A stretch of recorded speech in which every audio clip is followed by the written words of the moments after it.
What do pickles, Pop-tarts, and a deer skull have in common? Not very much, except today we're carbonizing all of them. I've got the deer skull in the back, and now I'm gonna load up the Pop-tarts. And last up is the pickles. This video is kind of a big deal. Now we'll seal the barrel. One of our concerns is that that jar is gonna shatter, so we want it to heat up slowly. So we're gonna light this on the far end away from that jar. We've got it lit and we're gonna let it run for several hours. It'll cool down and then we'll check it out. If you like this video, don't forget to like and subscribe. Okay, time to check it out. I hope the jar didn't shatter.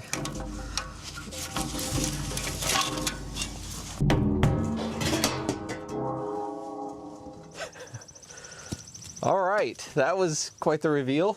And the jar didn't shatter. Wow. Look at the pickles, they look so funny. Oh, it is very light. Oh, I'm afraid to pick it up. That's funny. I mean, it looks like a little burnt hot dog. So the outside of the pickle jar, we've got what looks like part of the label, at least stuck here. That's hard plastic, and a little bit over here. But what I'm noticing is the bottom is like this brownish goo. Let's open it up. We have carbonized pickle soup. No, we don't. Look at that. That looks awesome. They're not carbonized completely. I bet the lid trapped too much moisture. So this is a pickle that was on the outside. And let me get one that was on the inside and we'll compare them. I'm gonna have to wash my hands after this. They're wet. There's a partially carbonized pickle. And these smell wonderful. I'm sure this one's carbonized completely, but let's check it out. Oh, it just crumbled. Feels like a sponge, a wet sponge. So as you can tell, it carbonized completely, but it is a little bit damp. Now this one, it feels pretty light, but it's obviously wet.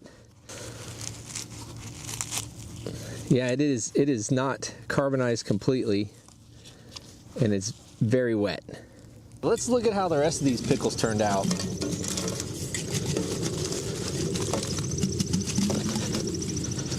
Carbonized pickles. Some of them look almost like they did before we charred them. And others, like that one, is pretty light, are carbonized pretty well.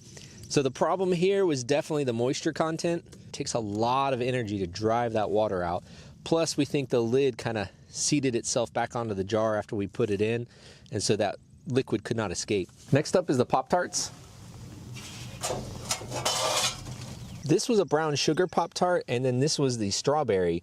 And if you'll remember, we put a Pop-tart on top of the package that had another Pop-tart in it. So it looks like the package is completely melted away. You can see maybe a little bit of a remnant right there, but that's our Pop-tart.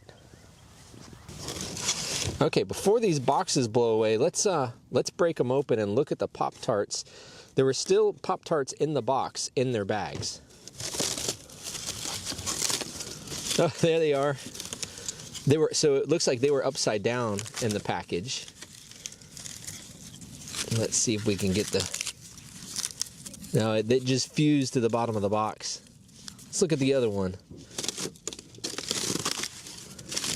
Oh, here we go. Yeah, and same thing, it was upside down. So look at how much the icing puffed up on there. Let's see how fragile it is. Oh yeah, nice and flaky.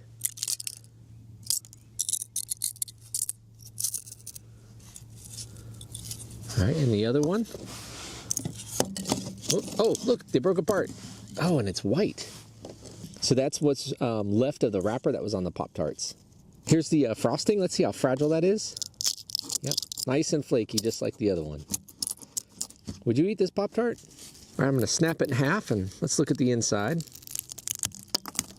Oh, not quite in half. There's some of the filling that was on the inside, and then you've got the two sides of the pastry. Next, we'll break open the brown sugar one. That's gonna be it's gonna be a little bit harder since there's two of them. Now, I'm just gonna break off the edge. Let's see. There we go.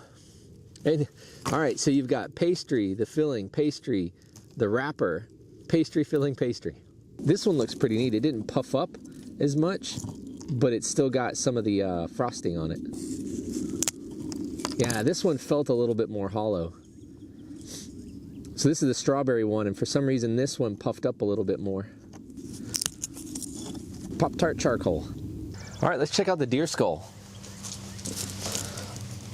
Oh, that looks so cool. Here's the deer skull, and it obviously tipped backwards. Let's get it on the table. Put this behind it just to hold it up. That looks awesome. So here you can see where the skull bones kind of fuse together, and then you've got the antlers with all these little bumps on it.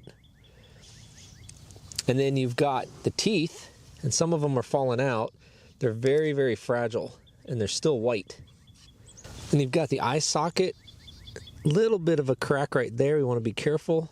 Now, the reason we do these experiments is we actually use the carbon and the calcium that's left over for biochar creation and creating charcoal. And you can see from these three items, the pickle was just kind of a fun item that our viewers wanted to see. And the Pop-tart here created a nice porous char, which is great for biochar. And then believe it or not, bone is often used to make bone char, and that ends up adding calcium to your soil when you make the soil amendment called biochar. To see what happens when we carbonize other random items, check out these videos.